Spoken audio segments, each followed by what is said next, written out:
And then, of course, you know, you are the envy of everybody right now because you get to kiss Daniel and Harry on, you know. Yeah. But again, we were talking about the family, you know, this guy's like your brother. I mean, here you are on the set and you gotta do the kiss. You know, was it giggly? What was it like for the two of you? Yeah, it was strange. I think from knowing each other for so long, like you say, it's almost like a brother sort of relationship. It's kind of hard to describe.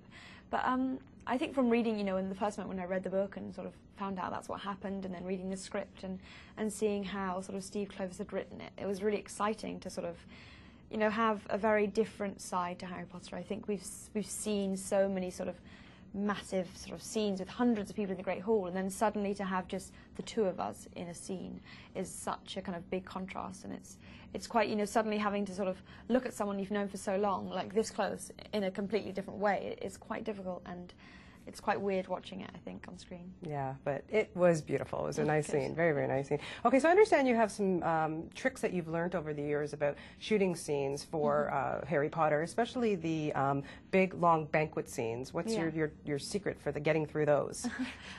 Yeah, they're very long, the days. Actually, we do we've got to sort of get all the sort of the scale, and we want to get the whole feeling of being inside the Great Hall, which always sort of comes across very well, I think. But yeah, I think there's so much eating that goes on in those scenes. I mean, there's a kind of a, you know, there's just food after food, and it becomes quite overwhelming when you're maybe in there for 3 days. And if you kind of in the Great Hall, you've probably noticed on the outside there's loads of, on the edges there's fireplaces. So it gets incredibly hot, and we're in cloaks, and those cloaks and uniforms are pretty hot. So yeah, just to stay cool and probably not ever really kind of eat too much of the food, because if you do it in one take, you have to do them in 20. So. Yeah, you just try to, don't want to eat that. Yeah, just drink, that's what I do. Lots of water. I'm really thirsty, I'm just going to keep drinking in this scene. Yeah. I have to say, I have to commend all of you, because like I say, you've grown up in this, it's been the Harry Potter phenomenon, and I want to know how on earth you all stay so normal and level-headed. You're just such all lovely people to talk to and meet. Okay.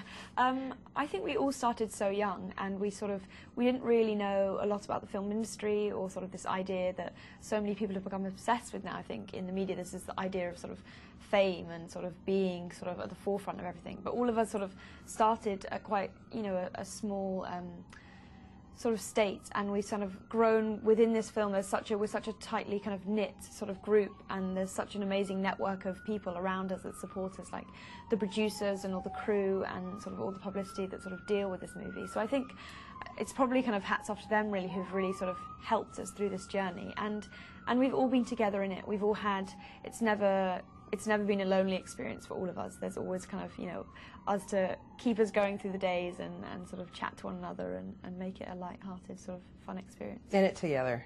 Till the very end. I can't wait to see the last two films. It must be very exciting. You're already into that, right? You're starting to shoot. Very exciting. Well, we'll see you next year on that one. Congratulations. Great job in this. Nice.